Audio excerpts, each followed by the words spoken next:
We have a special request for number 58 from the textbook to be solved.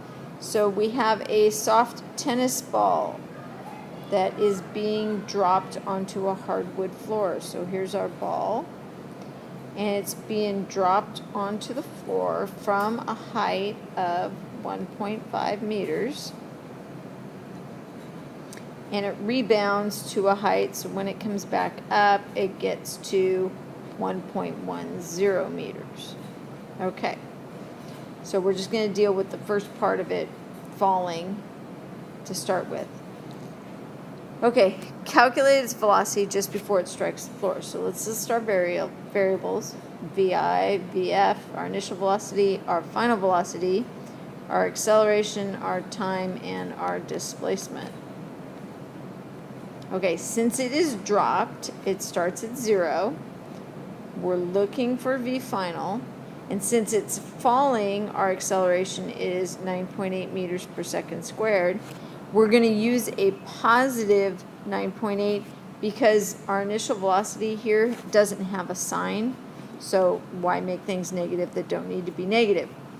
And then our displacement is 1.5 meters. So to solve this problem, we're going to look for the equation that doesn't have time in it. So we have VF squared equals VI squared plus 2AX. So we're looking for V final. We don't know that. V final squared is equal to 0 plus 2 times 9.8 times 1.5. And we get that V final is 5.42 meters per second. So that answers part A.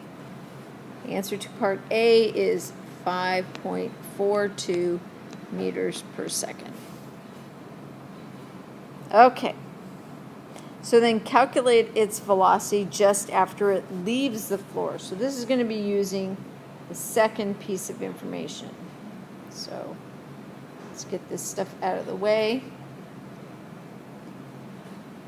Okay, we know we're looking for this velocity here, and we know that it got to 1.1 meters, and at the top of its flight, when it just gets to the top, its final velocity is going to be 0.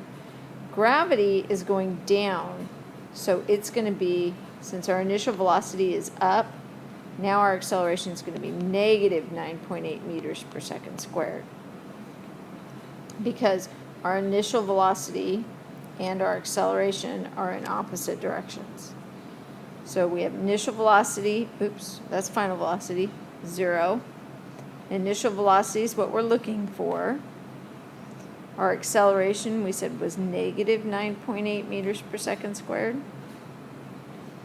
Our displacement was 1.1 meters, and nobody said anything about time, so we're using the same equation, except for now we know the final velocity. 0 squared is equal to VI squared plus 2 times negative 9.8 times 1.1. So now we get that initial velocity to be 4.64 seconds, meters per second. Okay, so here's what we know so far. From parts A and B, we found that part A, that the velocity that it hit the ground was 5.42 meters per second, and the velocity that it left the ground was 4.64 meters per second. Part C asks, calculate its acceleration during contact with the floor if the contact lasts 3.5 milliseconds. So the contact with the floor, now kind of have to be careful. We're talking about what's going on right in this area here. Okay, so gravity's not working right now. Now the ground is what's accelerating it. So the final velocity from when it fell is really now our initial velocity when it hits the ground. because that's how it hits the ground, and this is after it hits the ground, and it's in the opposite direction, so we're going to go ahead and make it negative. Okay, because remember, positive, negative physics, direction. So they're in opposite directions now. We're looking for the acceleration, so this is not gravity. And then the time is 0.0035 seconds. All right, so nobody said anything about displacement. We're looking for the equation that doesn't have displacement in it. V final equals V initial plus AT. So negative 4.64 is equal to 5.42 plus A times 0.0035. And so when we solve for A, we get, wow, 2,894 meters per second squared. Woo! That's quite the acceleration. And it comes out negative. Okay, what's that mean? What does it mean that the acceleration is negative? This velocity was down, and we said down was positive. This velocity is up. So since our acceleration is negative, that means our acceleration is in the upward direction.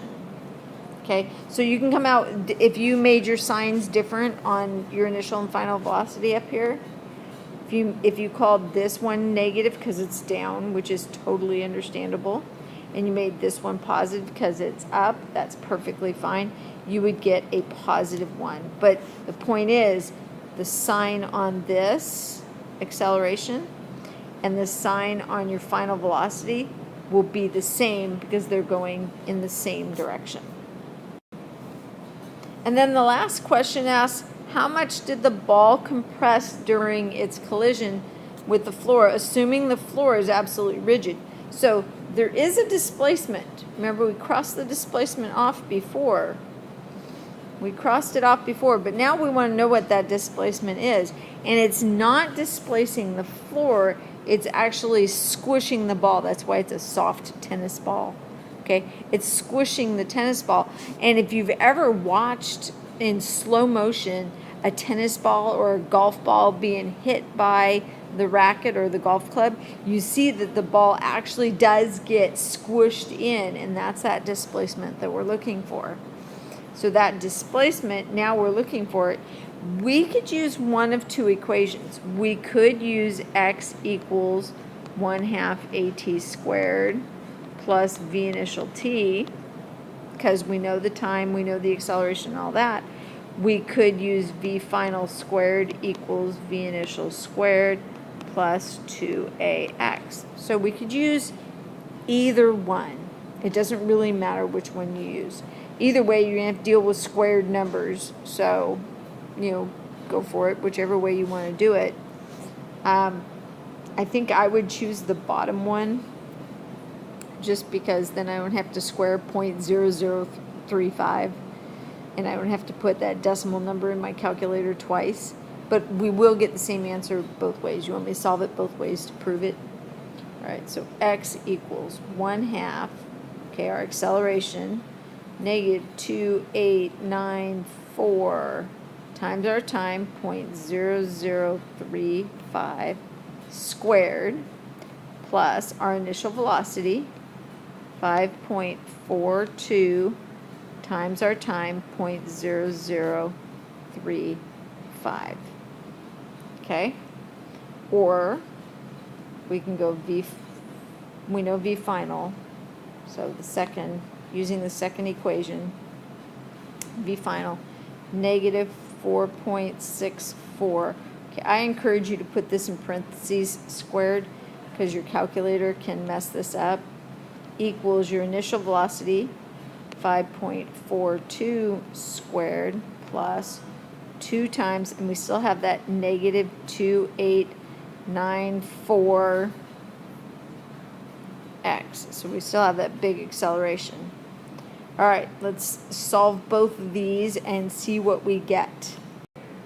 So if we solve it the first way, we get 0.0012 meters. If we solve it the second way, we get 0.0013 meters. Numbers that are pretty much the same. So there you go. See, you get the same answer both ways. Probably has to do with rounding of numbers. That's why we got slightly different answers. I hope that helped and that the explanations of why we did what we did were helpful. That's what you really have to focus on, is why did we do what we did. Okay? Good luck tomorrow.